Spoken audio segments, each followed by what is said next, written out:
Good morning, student. Today we start our new chapter, that is cell cycle and cell division. Okay. So now first, what is cell cycle?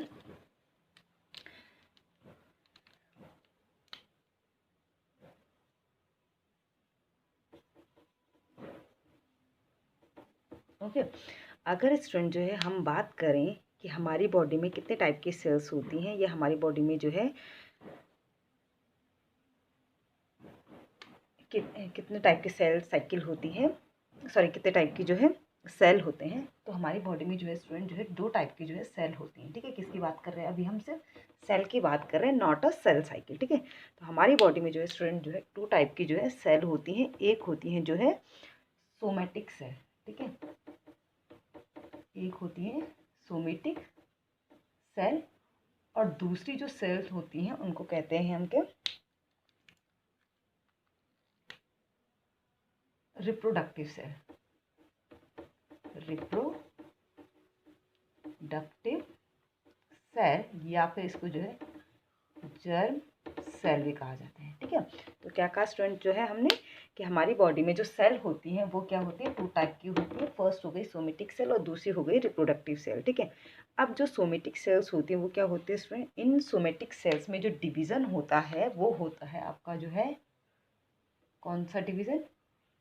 Mitosis division. ठीक है, आपका जो है दो तरीके का जो है स्टूडेंट जो है आपकी सेल जो है डिवाइड करती हैं। एक होती हैं जिनमें माइटोसिस डिवीज़न होता है, ठीक है, और जो रिप्रोडक्टिव सेल्स होती हैं इनमें जो डिवीज़न होता है वो होता है आपका जो है मियोसिस डिवीज़न। कौन सा होता है? आपका जो है मियोसिस डिवीज़न होगा। ठीक है,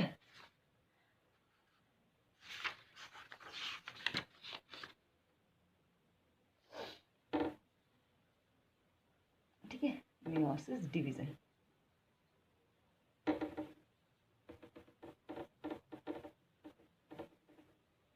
ठीक है, तो क्या कहा हमने? एक तो हो गया आपका जो है माइटोसिस डिवीज़न और दूसरा हो गया आपका जो है मियोसिस डिवीज़न। तो अब देखते हैं कि सोमेटिक सेल्स क्या होती हैं या रिप्रोडक्टिव सेल्स क्या होती हैं।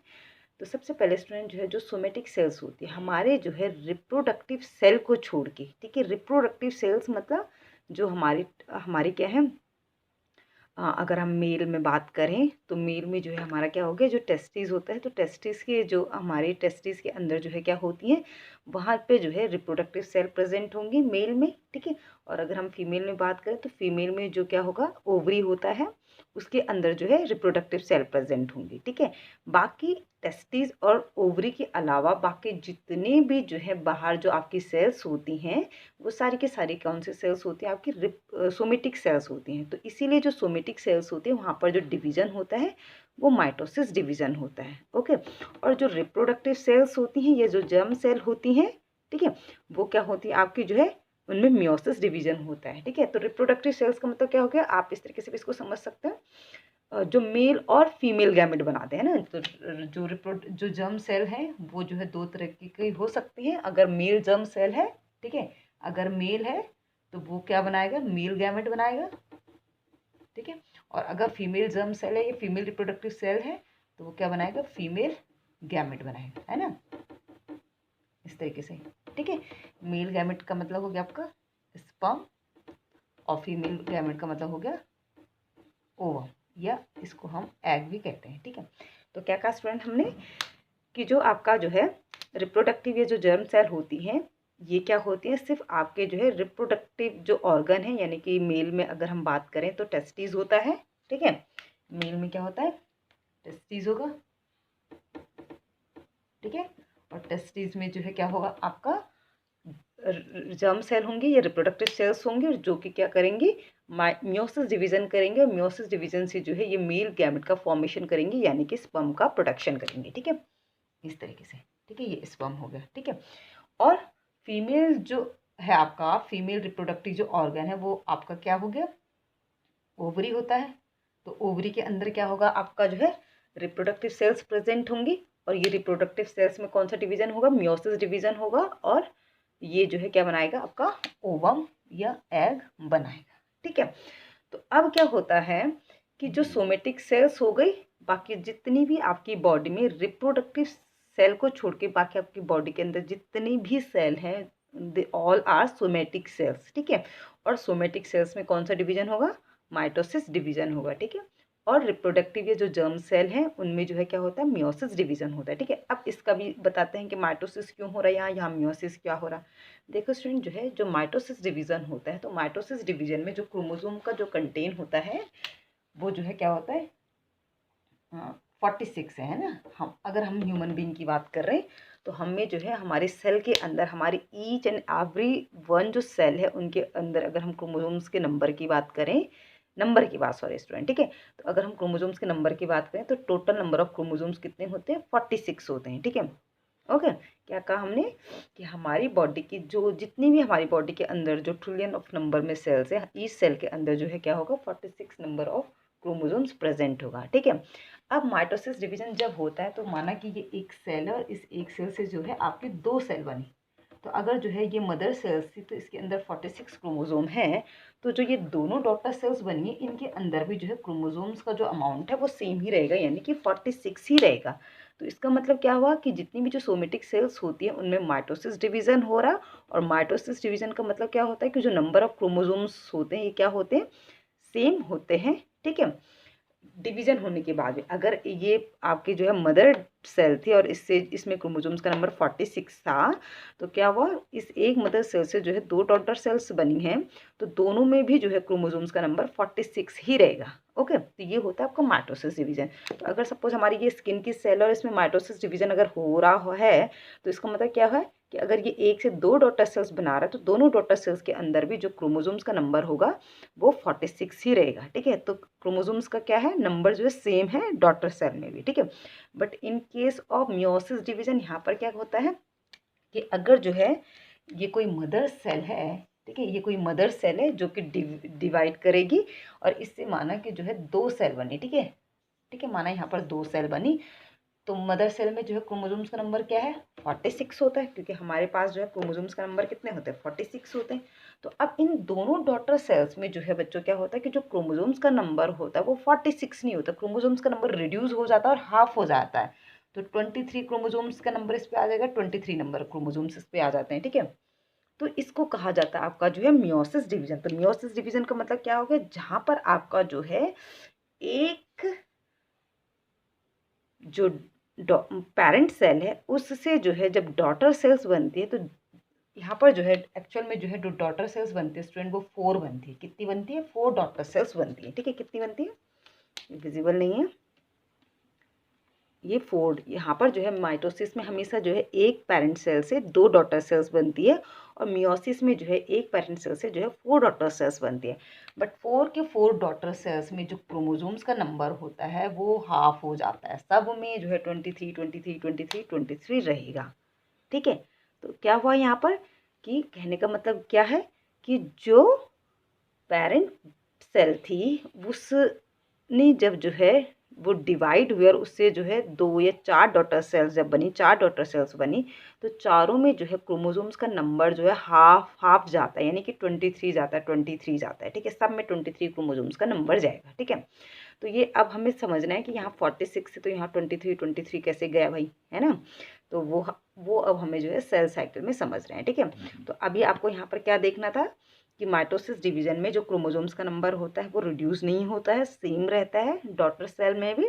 But in case of meiosis division यहाँ पर क्या होता है कि जो क्रोमोसोम्स का नंबर होता है वो क्या हो जाता है, हाफ हो जाता है, यानी 23 हो जाता है। अब देखो हाफ क्यों हुआ, अगर सपोज ये मेल का है, ठीक है, ये मेल है कोई और उसमें जो है ये जो है आपके जो है मेल जर्म सेल्स से उससे जो है ये आपका जो है मेल गैमेट बना, ठीक है।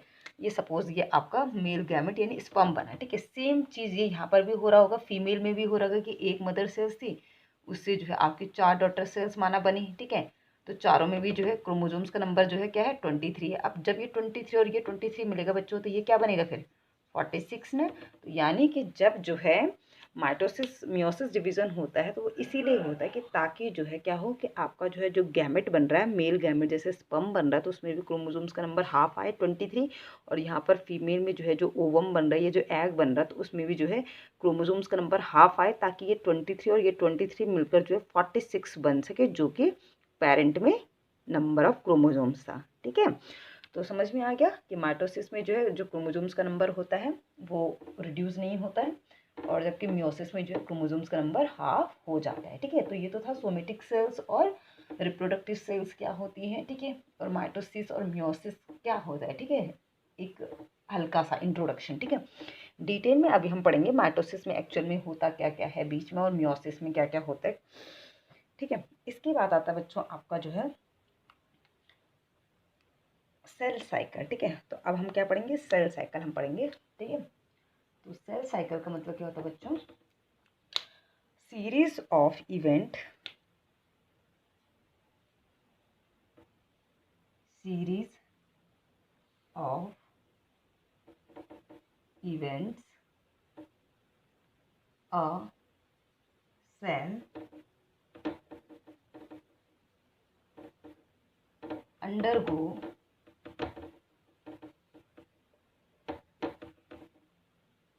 undergoes to divide।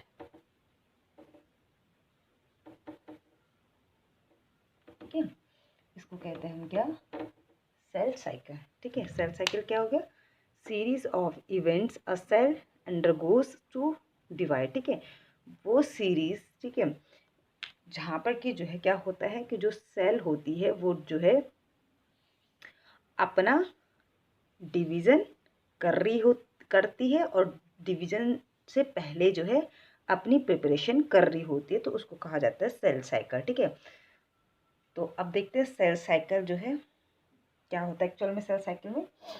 तो अब सेल साइकिल में एक्चुअल में बच्चों क्या होता है कि एक जो फेज़ होता है उसको तो कहा जाता है प्रिपरेशन फेज़, और दूसरा फेज़ होता है जिसको कहा जाता है क्या, एक्चुअल फेज़। ठीक है, तो अब हमने सेल साइकिल को जो है डिटेल में इसका जो है चार्ट देखना है।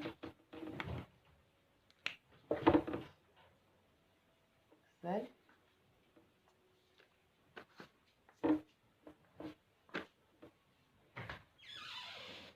ठीक है, सेल साइकिल को। ठीक है, तो हमने क्या कहा कि जो सेल साइकिल होता है एक्चुअल में दो इसमें फेजेस होते हैं। एक होता है प्रिपरेशन फेज। ठीक है, प्रिपरेशन फेज। ठीक है, ये प्रिपरेशन फेज या फिर इसको कहा जाता है इंटरफेज। ठीक है, इंटरफेज। ओके, और दूसरा होता है आपका एक्चुअल फेज। एक्चुअल फेज ये एक्चुअल डिवीजन इसको कहेंगे। ठीक है, या फिर इसको कहा जाता है एम फेज। क्या कहा जाता है, एम फेज। ठीक है, तो क्या कहा स्टूडेंट हमने कि जो सेल साइकिल होती है इसके दो फेज होते हैं। एक होता है आपका जो है इंटरफेज। ठीक है, और एक होता है आपका एम फेज। ठीक है, आपकी बुक में इंटरफेज और एम फेज है, प्रिपरेशन और एक्चुअल तो मैं बताती हूँ मैंने इसको क्यों लिखा। देखो, जब कोई सेल जो है डिवीजन करती है तो डिवीजन से पहले वो जो है क्या करती है, एक्चुअल में वो डिवीजन का जो टाइम होता है वो तो बहुत ही कम होता है। ठीक है, लेकिन डिवीजन करने के लिए उसको जो है पहले जो प्रिपरेशन करनी होती है वो काफ़ी लंबा फेज होता है। ठीक है, तो इसीलिए हमने क्या किया कि एक्चुअल में पहले सेल जो है डिवीजन करने से पहले सेल जो है प्रिपरेशन करते उस चीज़ की। ठीक है, ठीक है, जैसे सपोज इस तरीके से समझ लीजिए बच्चों कि आपको शादी में जाना है या आपके किसी की शादी है। ठीक है, तो शादी तो क्या है, एक दिन का फंक्शन होता है ना, लेकिन उससे पहले आपको जो है उस शादी के लिए जो है आपको जो इतनी सारी प्रिपरेशन करनी पड़ती है वो ज़्यादा लंबा होता है। आप 3-4 महीने से जो है क्या करने लग जाते हो, उस शादी को लेकर जो है प्रिपरेशन करने लग जाते हो। ठीक है, जबकि शादी जो है आपकी क्या होगी, 1 या 2 दिन की आपकी जो है होती है। ठीक है, 1 दिन की मतलब। ठीक है, शादी 1 दिन की होती है, लेकिन प्रिपरेशन के लिए आपको जो है उससे पहले जो है 3-4 महीने इवन जो है 1 साल से जो है तैयारी करने लग जाते हो। तो सेम वही चीज़ यहाँ पर भी है कि सेल एक्चुअल में जो डिवीजन होता है वो तो काफ़ी कम टाइम लेता है, बट उस डिवीजन के लिए जो तैयारी करनी होती है वो काफ़ी लंबा होता है। ठीक है, तो नॉर्मली जो है हम इसको इस तरीके से कह सकते हैं कि प्रिपरेशन फेज, जहाँ पर सेल जो है डिवीजन होने के लिए जो है अपनी तैयारी करेगी। ठीक है, और उसके बाद जो है एक्चुअल में जब डिवीजन होगा तो प्रिपरेशन फेज को जो है इंटरफेज कहेंगे हम, और जहाँ पर सेल एक्चुअल में डिवाइड करेगी उसको कहेंगे हम एम फेज, या फिर जो है आपका जो है मियोसिस फेज। ठीक है, एम का मतलब क्या हो गया, आपको, सॉरी, मियोसिस का मतलब हो गया आपका यहाँ पर जो है माइटोसिस, पहले हम पढ़ेंगे तो माइटोसिस फेज, ठीक है, माइटोसिस फेज, ठीक है, या फिर जब मियोसिस पढ़ेंगे तो वहाँ पर मियोसिस फेज कहेंगे, ठीक है। तो क्या कहा हमने इस पर कि जो है आपका जो है क्या है, एम फेज का मतलब क्या हो गया, माइटोसिस फेज, या फिर जब हम मियोसिस वाला पढ़ेंगे तो वहाँ पर एम का मतलब हो जाएगा मियोसिस फेज, ठीक है। तो सेल साइकिल में क्या होता है, दो फेजेस होते हैं, एक होता है इंटरफेज और एक होता है एम फेज। इंटरफेज होता है जहाँ पर सेल प्रिपरेशन कर रही होती है सेल डिवीजन करने के लिए, और एम फेज क्या होता है जहाँ पर सेल एक्चुअल में डिवीजन करती है। अब जो है बच्चों, एक जो सेल साइकिल होती है उसको कंप्लीट करने में जो है 24 आवर लगते हैं, ठीक है। क्या होते हैं, एक सेल को जो है, एक सेल साइकिल को जो है क्या करना पड़ता है, कंप्लीट होने में जो है 24 आवर लगते हैं, ठीक है, 24 आवर लगते हैं। तो इस 24 आवर में से बच्चों जो 23 आवर्स होते हैं वो यहाँ लगते हैं, ठीक है, किसमें, इंटरफेज में या प्रिपरेशन फेज में, ठीक है। 23 जो घंटे होते हैं वो प्रिपरेशन में लगते हैं, और सिर्फ 1 आवर जो है आपका जो है क्या होता है, एक्चुअल फेज का होता है या एम फेज का होता है। तो वही चीज़ हमने कहा ना कि जैसे भाई शादी तो एक दिन होती है लेकिन तैयारी उसकी जो है साल भर से शुरू हो जाती है, तो सेम चीज़ यहाँ पर भी है, सेल साइकिल में भी एक्चुअल में जो डिवीज़न होता है वो तो 1 घंटे में हो जाता है, लेकिन उसके लिए जो तैयारियाँ करनी होती है, प्रिपरेशन करनी होती है, उसमें जो है 23 घंटे जो है इसमें लगता है और 1 घंटे में ये होता है। तो एक तरीके से आपका जो है सेम वही चीज़ है कि भाई शादी एक दिन की बट तैयारी साल भर पहले से ही, ठीक है। तो ये चीज़ समझ में आ गई कि जो सेल साइकिल होती है वो क्या होती है, उसके दो फेजेस होते हैं, इंटरफेज और एम फेज, ठीक है। अगर एक सेल साइकिल जो होती है उसको कंप्लीट होने में 24 आवर्स लगते हैं, तो उसमें से 23 आवर्स जो है सिर्फ प्रिपरेशन फेज या इंटरफेज के होते हैं। सेल का जो एक्चुअल डिवीजन होता है या जो एम फेज होता है वो तो सिर्फ 1 ही घंटे में कंप्लीट हो जाता है, ओके। अब आते हैं हम जो है इस सेल साइकिल को जो है मैं एक डायग्राम के द्वारा आपको समझा देती हूँ, ठीक है। आपकी बुक में भी दे रखा होगा एनसीईआरटी में।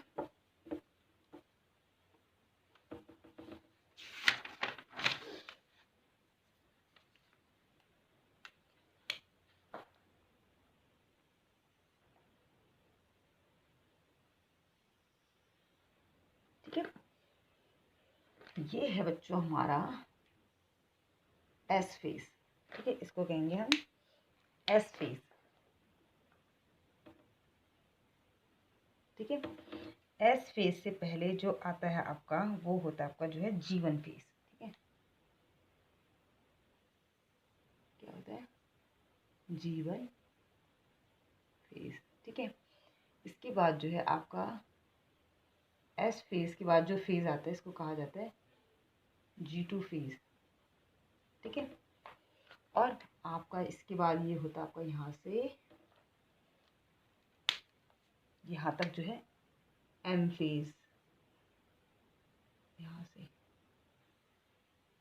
ये पूरा यहाँ तक आपका जो है कौन सा फेज होगा बच्चों, एम फेज, यहाँ तक, ठीक है। ये क्या कौन सा फेज हो गया आपका, एम फेज, ठीक है। एम फेज में आपके फर्दर जो है 4 फेजेस आते हैं, prophase, metaphase, anaphase and telophase, ठीक है। इस तरीके से तो यहाँ पर लिख दूँ मैं, ये हो गया स्टूडेंट आपका जो है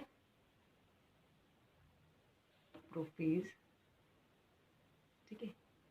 बीच वाला होता है आपका मेटाफेज, ठीक है। इसके बाद जो है ये हो गया आपका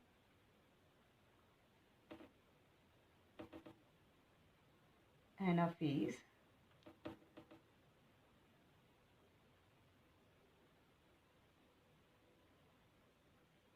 ठीक है। और फिर आता आपका टीलोफेज, ठीक है। तो एम फेज के भी फर्दर जो है 4 फेज होते हैं, प्रोफेज, मेटाफेज, एनाफेज और टीलोफेज। तो ये क्या है आपका एम फेज है, ठीक है। एम फेज जहाँ पर एक्चुअल में डिवीजन हो रहा है सेल का, ठीक है। ये होता है आपका एस फेज और ये होता है आपका जीवन फेज। तो ये पूरा का पूरा फेज हो गया आपका, मतलब यहाँ से लेके यहाँ तक वाला क्या हो गया वो आपका इंटरफेज। ये इतना क्या हो गया, इधर वाला इंटरफेज हो जाएगा, ठीक है। इसको क्या कहेंगे हम, इंटरफेज, है ना। इंटरफेस तो हो गया नहीं है यहाँ से। तो क्या कहा हमने, सेल के 2 फेज थे जो कि अभी मैंने पीछे आपको बताया। ये एम फेज हो गया। एम फेज के जो है 4 फेजेस होते हैं, प्रोफेज, मेटाफेज, एनाफेज और टीलोफेज। ये मैं बाद में बताऊंगी आपको, ठीक है। और ये वाला हो गया आपका इंटरफेस। इंटरफेस के भी जो है 3 यहाँ पर फेज आपको देखने को मिलेंगे। G1 फेज, फिर S फेज आता है, फिर G2 फेज आता है, ठीक है। तो ये एक सेल साइकिल होती है, मतलब चाहे वो माइटोसिस हो चाहे वो मियोसिस हो, तो सेल को जो है इस साइकिल से गुजरना पड़ता है, ठीक है। अब देखते हैं कि सबसे पहला जो फेज है वो क्या है आपका। तो देखो हमने क्या कहा था कि इस इंटरफेज में कितने आवर लगते हैं, 23 आवर्स लगता है, ठीक है। और एम फेज में जो है सिर्फ 1 आवर्स का जो है टाइम लगता है। तो एक कंप्लीट सेल साइकिल को जो है 24 आवर्स लगते हैं, ठीक है। अब सबसे पहले हम देखते हैं G1 फेज को, कि जो G1 फेज है वो क्या है, ठीक है। G1 फेज, ठीक है। तो G1 फेज को जो है हम, G का मतलब होता है ग्रोथ, तो ये भी आपका ग्रोथ 1 फेज है और ये ग्रोथ 2 फेज है, ठीक है। और S का मतलब होता है सिंथेसिस फेज, ठीक है। S का मतलब क्या होता है, सिंथेसिस फेज, ठीक है। और G का मतलब क्या बोला हमने, ग्रोथ फेज, ठीक है। इसको हम क्या कहते हैं, ग्रोथ फेज भी कहेंगे, ठीक है। किसको, G1 फेज को, ठीक है। और S का मतलब सिंथेसिस फेज हो गया, ठीक है। M का मतलब मैं बता ही चुकी हूँ कि यहाँ पर हम माइटोसिस पढ़ रहे हैं तो इसलिए माइटोसिस फेज, और जहाँ पर मियोसिस पढ़ेंगे तो वहाँ पर मियोसिस फेज। अब देखते हैं स्टूडेंट जो है आपका जो है एक्चुअल में जो G1 फेज होता है, तो G1 फेज में होता क्या। सबसे पहले बच्चों जो G1 फेज होता है, यहाँ पर जो सेल होता है, ठीक है। G1 फेज को मैं बता रही हूँ आपको।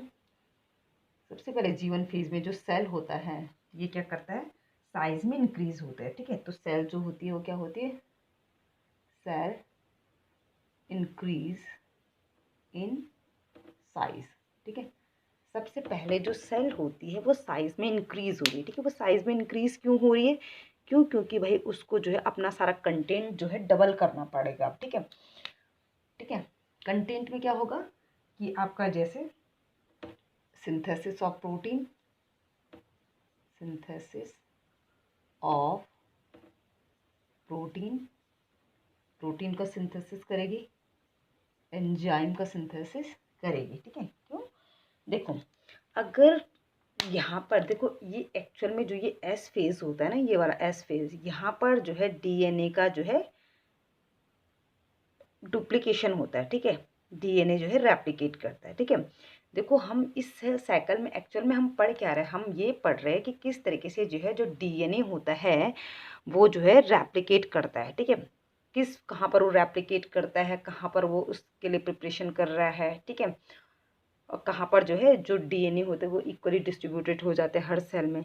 तो क्योंकि हमने पढ़ा बच्चों कि चाहे माइटोसिस हो चाहे मियोसिस हो, है ना, जहाँ पर भी एक मदर सेल से आपके 2 डॉटर सेल्स बन रही है, तो दोनों में जो है अगर सपोज माना, अगर सपोज ये कोई मदर सेल है और इससे जो है ये 2 डॉटर सेल्स बनी, और अगर यहाँ पर क्रोमोसोम्स का नंबर 46 है, ठीक है।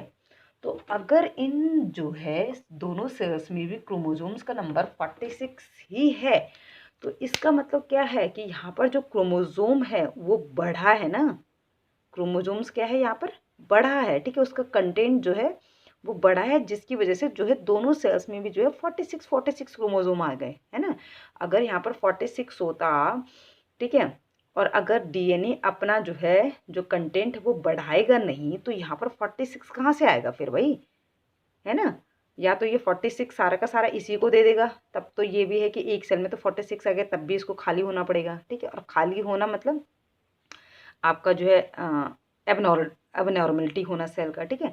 तो ये सेल जो है दोनों में अगर 46 नंबर क्रोमोसोम्स को जो है भेज रही है या दे रही है, तो इसका मतलब पहले इसने क्रोमोसोम्स का जो नंबर है या बाकी जो अदर सेल ऑर्गेनेल्स के जो नंबर है उनका जो है डुप्लीकेशन किया, उनको उनकी जो है कॉपी बनाई है, ताकि कि जो चीज़ें इस सेल के अंदर है, देखो अगर यहाँ डीएनए है तो यहाँ 46 है, तो इसने यहाँ पे 46 बनाए भेजे हैं, ठीक है। तो इसका मतलब जो है इसने डीएनए को भी अपना जो है बढ़ाया है, ठीक है। अगर यहाँ इस सेल के अंदर जो है माइटोकॉन्ड्रिया है, तो अब जब ये डॉटर सेल बनेगी तो क्या डॉटर सेल के पास माइटोकॉन्ड्रिया नहीं होगा, तो यहाँ पे भी माइटोकॉन्ड्रिया है, ठीक है। तो इसलिए जो है इसने अपना माइटोकॉन्ड्रिया को भी डुप्लीकेट किया है, ठीक है। अगर जो है आपका गोल्जी बॉडी है तो गोल्जी बॉडी का भी बढ़ाया है, ठीक है। तो इस तरीके से जितने भी जो एंडोप्लाज्मिक रेटिकुलम है तो उनको भी बढ़ाया है, ठीक है। जो भी सेल ऑर्गेनेल्स होते हैं, ठीक है, तो उनको भी क्या करेगा, ये डुप्लीकेट करेगा, उनकी भी कॉपीज़ बनाएगा, ठीक है। कॉपीज़ कैसे, कि ऐसा नहीं है कि यहाँ पर जो है 10 माइटोकॉन्ड्रिया है तो इसने भाई 5 इसको दे दिया 5 इसको दे दिया, नहीं। अगर इसके पास 10 माइटोकॉन्ड्रिया है मदर सेल के पास तो ये 10 इसमें भी माइटोकॉन्ड्रिया भेजेगी और 10 इसमें भी भेजेगी। तो यानी कि इसको जो है माइटोकॉन्ड्रिया को इतना डुप्लीकेट करने के ताकि ये अपने ही जितने अमाउंट में क्रोमोसोम्स भी यहाँ भेजे और सेल ऑर्गेनेल्स को भी यहाँ भेजे, ठीक है। तो इसलिए जो है क्या करना पड़ता है, ये जो हम पढ़ रहे हैं ना यहाँ पर एक्चुअल में जो है माइटोसिस मियोसिस, तो वही यही चीज़ पढ़ रहे हैं कि जो सेल होती है वो जब डिवाइड होती है तो वो क्या क्या करती है, ठीक है। तो क्या कहा हमने, जीवन फेज में सबसे पहले तो सेल जो है साइज में इंक्रीज हो जाती है। क्यों? क्योंकि वहाँ जो है प्रोटीन का सिंथेसिस हो रहा, एंजाइम का सिंथेसिस हो रहा। किस लिए हो रहा प्रोटीन और एंजाइम का सिंथेसिस? क्योंकि यहाँ पर जो है डीएनए का जो है रेप्लिकेशन होगा। रेप्लिकेशन का मतलब डीएनए जो है अपनी कॉपी बनाएगा, ठीक है। जैसे हम जो है शॉप पे जाते हैं और अपने जो है फोटो कॉपी की जो है 4 या 10 कॉपीज़ बनाते, वैसे ही हमारी बॉडी में एक मैकेनिज्म होता है। सेंट्रल डोग्मा के अंदर एक मैकेनिज्म आता है जिसको कहते हैं हम क्या, डीएनए रेप्लिकेशन। तो इस एस फेज में एक्चुअल में जो है डीएनए का रेप्लिकेशन होगा और डीएनए अपनी जो है मैनी कॉपी बनाएगा। क्यों बनाएगा मैनी कॉपी? ताकि कि जो सेल है वो डॉटर सेल में भी जो है सेम अमाउंट में जो है क्रोमोसोम्स जो है भेज सके, ठीक है। और नेक्स्ट चीज़ क्या हो जाएगी आपके जीवन फेज में, कि सेल ऑर्गेनेल्स डुप्लीकेटेड, ठीक है। तो सेल ऑर्गेनेल्स को भी डुप्लीकेटेड होना पड़ेगा। ऑर्गेनेल्स सेल ऑर्गेनेल्स का मतलब बच्चा आपको समझ में आ गया कि सेल के अंदर जो साइटोप्लाज्म में आपका माइटोकॉन्ड्रिया, आपका जो है प्लास्टिड, अगर प्लांट सेल की बात करें प्लास्टिड होता है, या फिर जो है आपका गोल्जी बॉडी, एंडोप्लाज्मिक रेटिकुलम, ये सब चीज़ें जो होती हैं ये सेल ऑर्गेनेल्स कहलाती हैं, ठीक है। तो जो सेल ऑर्गेनेल्स होते हैं ये क्या करते हैं, डुप्लीकेटेड होती हैं, ठीक है। ठीक है, और क्यों होती है? क्योंकि हमने कहा ना कि अगर कोई पेरेंट सेल है और उससे जो है 2 डॉटर सेल्स बन रही है तो क्रोमोसोम्स के अलावा भाई यहाँ माइटोकॉन्ड्रिया होगा, तो भाई इस डॉटर सेल्स में भी तो माइटोकॉन्ड्रिया भेजना है, तो ये तभी तो भेज पाएगा। यहाँ इसके पास अगर सपोज 2 ही माइटोकॉन्ड्रिया, तो ये ऐसा थोड़ी करेगा कि एक माइटोकॉन्ड्रिया यहाँ भेज दिया, एक माइटोकॉन्ड्रिया भेज दिया और अपने आप खाली हो जाएगा, नहीं। अगर मदर सेल के पास 2 माइटोकॉन्ड्रिया है तो ये 2 माइटोकॉन्ड्रिया जो है दोनों डॉटर सेल्स में भी जो है 2-2 माइटोकॉन्ड्रिया को ही भेजेगा। इसके पास नंबर ऑफ क्रोमोसोम्स 46 है तो ये 46 क्रोमोसोम्स यहाँ भी भेजेगा और 46 यहाँ भी बनाएगा। तो यानी कि इसको इतना जो है डीएनए का जो है रेप्लिकेशन करना है, डीएनए को इतना बढ़ाना है कि ताकि वो 46 यहाँ भी भेज सके, 46 यहाँ भी भेज सके, ठीक है। और जितने सेल ऑर्गेनल्स इसके पास खुद होते हैं उतने ही इसको जो है डॉटर सेल्स में भी भेजने होते हैं, ओके। तो ये तो हो गया स्टूडेंट जो है जीवन फेज। तो जीवन फेज एक्चुअल में क्या है बच्चों, कि ये एक ग्रोथ फेज है। और ग्रोथ फेज भी कौन सा, जीवन ग्रोथ फेज, जहाँ पर जो है डीएनए का जो है रेप्लिकेशन होने से पहले, तो डीएनए का अगर रेप्लिकेशन होना है, डीएनए को अगर जो है अपना जो है क्या करना है, अपने आप को जो है बढ़ाना है, ठीक है। तो उसके लिए क्या करना पड़ेगा, डीएनए को रेप्लिकेट करना पड़ेगा। और रेप्लिकेट करने से पहले उसको जो है सेल को प्रिपरेशन करनी पड़ेगी उस चीज़ के लिए, ठीक है। तो यहाँ पर जीवन फेज में क्या हो रहा, डीएनए के रेप्लिकेशन के लिए तैयारी हो रही है, ठीक है। ताकि कि जब डीएनए रेप्लिकेट हो तो सेल ऑर्गेनेल्स को भी डुप्लीकेट कर दो। और उसके लिए जो है डीएनए रेप्लिकेशन के लिए जिन जिन प्रोटीन्स या एंजाइम्स की ज़रूरत होगी उनकी भी प्रिपरेशन कर दो ताकि कि जो है वो ईजिली हो सके, ठीक है। तो ये हो गया जीवन फेज। तो एस फेज से पहले जो फेज़ होता है वो जीवन फेज होता है। और जीवन फेज में क्या होता है, एस फेज में होने वाले जो जो टास्क है उसके लिए जो है यहाँ पर तैयारी चलती है, ठीक है। इसके बाद आता है आपका जो है एस फेज। तो एस फेज को क्या कहा हमने, इसको कहते हैं क्या, सिंथेसिस फेज, ठीक है। जहाँ पर जो है क्या होता है, डीएनए का जो है क्या होता है, यहाँ पर रेप्लिकेशन होता है, ठीक है। डीएनए का रेप्लिकेशन, ठीक है। ये नया टर्म है बच्चों, रेप्लिकेशन। तो रेप्लिकेशन का मतलब होता है, एक तरीके से आप कह सकते हो कि जैसे डीएनए जो है अपनी कॉपी बना रहा है, मतलब ठीक है, रेप्लिकेट हो रहा है, मतलब अपनी डीएनए अपनी जो है बिल्कुल एग्जैक्टली दूसरी कॉपी बनाता है, ठीक है। तो सेम वैसे जैसे जैसे मैंने कहा कि आप फोटोशॉप पे जाते हो तो आप जो है क्या करते हो, एक फोटोस एक पेज से जो है उसकी जो है 2 कॉपीज़ बना देते हो। तो सेम वैसे आपकी बॉडी में जो है जो डीएनए होता है वो रेप्लिकेट करता है और अपना जो है सेम कॉपी बनाता है, ठीक है, तो उसको कहा जाता है डीएनए रेप्लिकेशन, ठीक है। तो ये क्या हो रहा है, एस फेज में हो रहा है। अब जो है डीएनए रेप्लिकेशन जब होता है तो देखिए यहाँ पर क्या होगा, जो क्रोमोसोम्स के नंबर होते हैं वो सेम होते हैं, ठीक है। देखो आपका जो है एस फेज में अब आइए बच्चों, ठीक है, मैं किसको बता रही हूँ, आपको एस फेज का बता रही हूँ, ठीक है। सबसे पहले क्या कहा हमने कि यहाँ पर जो है आपका जो है chromosomes number remain, chromosomes number remains same in S phase, ठीक है। क्या कहा हमने कि जो एस फेज होता है यहाँ पर क्रोमोसोम्स के जो नंबर होते हैं वो सेम होते हैं, ठीक है। मतलब कि अगर जो है 46 है तो जो आपका जो है क्रोमोसोम है वो एस फेज में भी 46 ही है। बट ये इंपॉर्टेंट चीज़ है, बट डीएनए कंटेंट डबल, ठीक है, but DNA content double, but DNA का जो कंटेंट होता है बच्चों वो डबल हो जाता है, ठीक है। अब देखिए कैसे क्रोमोसोम्स, हमने क्या कहा कि एस फेज में क्या होता है, डीएनए का रेप्लिकेशन होता है। अभी आपने यही कहा था कि डीएनए का रेप्लिकेशन होता है और डीएनए अपनी बहुत सारी कॉपी बना देता है। और फिर आपको होगी कि मैडम आपने यहाँ पर तो लिखा कि क्रोमोसोम्स का नंबर जो है सेम ही है एस फेज में, तो फिर डबल कैसा हुआ, ठीक है। और फिर आप कह रहे हो कि बट डीएनए कंटेंट डबल यहाँ पर, ठीक है। देखो क्रोमोसोम्स का जो है, अभी मैं स्ट्रक्चर्स बताया तब आपको जो है क्लियर होगा। माना कि जो डबल होता है तो हम उसको लिखते हैं 2L, ठीक है। जहाँ पर जो है अगर क्रोमोसोम्स का नंबर डिप्लॉयड है 46 है तो उसको हम 2N से रिप्रेजेंट करते हैं। बट एस फेज में ये जो है अभी भी 2N ही है, ठीक है। बट डीएनए कंटेंट पहले 2N था और अब जो है क्या हो गया 4C हो गया, सॉरी 2N नहीं 2C, ठीक है। 2C का मतलब हो गया कि कंटेंट, ठीक है। तो डीएनए का कंटेंट पहले क्या था 2C था, बट अब 4C हो गया, मतलब डबल हो गया, 2 इसका डबल हो गया ना 4C, ठीक है। तो इसका मतलब देखिए, इसको डायग्राम से समझिए, ठीक है। ये है यहाँ पर जो है मैं डीएनए क्रोमो आपको जो है क्रोमोसोम का स्ट्रक्चर सुनाती हूँ। ये होता है बच्चों आपका जो है क्रोमोसोम का स्ट्रक्चर। आपने जो है लास्ट क्लास में मैंने आपको क्रोमोसोम्स का स्ट्रक्चर्स बताया था, ठीक है। आपको वीडियोस भेजी थी कि किस तरीके से जो है जो क्रोमोसोम का स्ट्रक्चर हो। ओके, तो मैं यहाँ पर आपको जो है एक क्रोमोसोम का स्ट्रक्चर्स बना के दिखा रही हूँ। हालांकि मैंने जो है स्टूडेंट जो है आपको जो है कल की क्लास में जो है क्रोमोसोम्स का स्ट्रक्चर्स वाली वीडियो आपको शेयर की थी। तो यहाँ पर जो है मैं इस चीज़ को इन पॉइंट्स को समझाने के लिए आपको डायग्राम के द्वारा इसको एक्सप्लेन करती हूँ, ठीक है। ये हमारा होता है स्टूडेंट जो है क्रोमोसोम, ठीक है। ये हमारा क्रोमोसोम का स्ट्रक्चर होता है, ठीक है। और ये जो बीच में मैंने ये राउंड से स्ट्रक्चर्स बनाए हैं इसको कहा जाता है क्या, सेंट्रोमियर, ठीक है। इसको क्या कहा जाता है, सेंट्रोमियर, ठीक है। और ये है हमारा इसके अंदर डीएनए, ठीक है। तो देखिए इस पॉइंट्स को समझिए कि chromosomes number remain same in S phase, यानी कि एस फेज में ये जो क्रोमोसोम है ये अभी भी 46 ही है, ठीक है।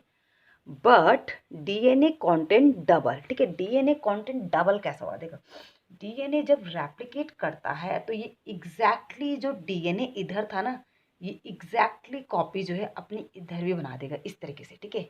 ये इस तरीके से, ठीक है। तो ये स्ट्रक्चर आप इस तरीके से हो गया, मतलब जो डीएनए आपका ये इधर था इसने अपना जो है कंटेंट बढ़ा दिया इधर।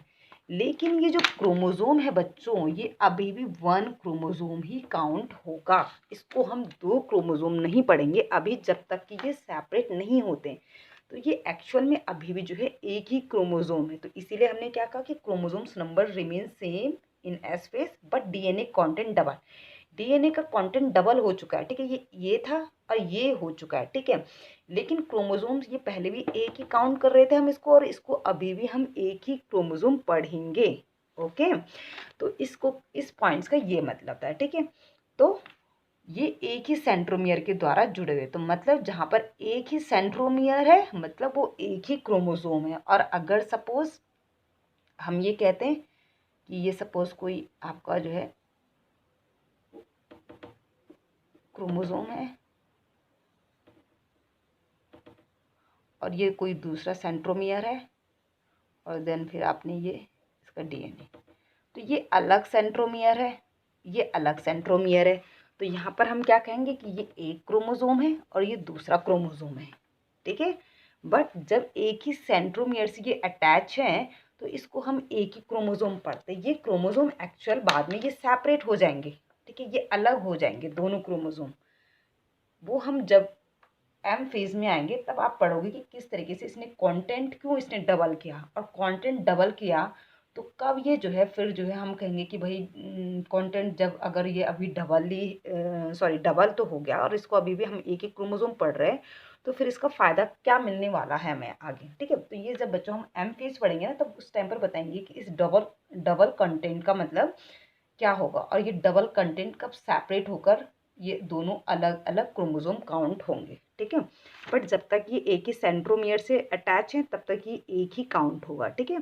तो इस पॉइंट्स का मतलब सबको समझ में आ गया कि क्रोमोसोम्स के नंबर जो है रिमेन होते हैं, सेम होते हैं एस फेज में। 46 है तो 46 ही होगा सेल के अंदर, बट जो डीएनए का कंटेंट होगा वो डबल हो चुका है। डबल क्यों हुआ? क्योंकि ये क्रोमोसोम्स था और इसने अपने बिल्कुल डुप्लीकेट जो है कॉपी इधर भी बना दी, ठीक है। तो इनको कहा जाता है स्टूडेंट जो है, ये हो गया आपका क्रोमेटिड, ठीक है। इसको कहते हैं हम क्या? क्रोमेटिड। ये जो है क्रोमेटिड, ठीक है। क्या कहते हैं इसको? क्रोमेटिड कहते हैं, ठीक है।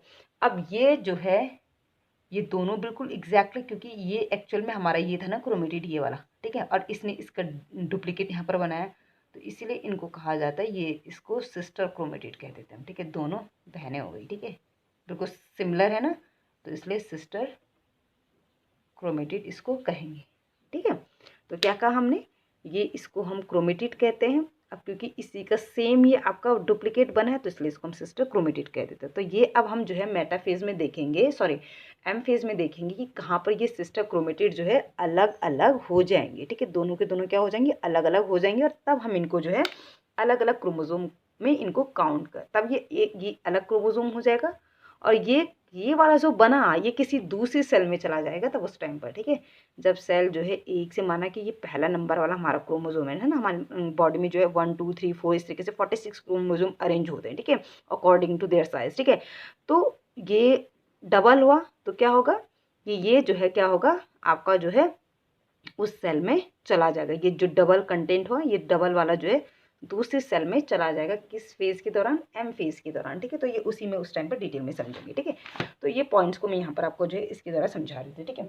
इसके बाद ये तो हो गया बच्चों आपका जो है क्या? एस फेज, ठीक है। एस फेज के बाद आता है आपका बच्चों जो है नेक्स्ट फेज जो है वो होता है आपका जो है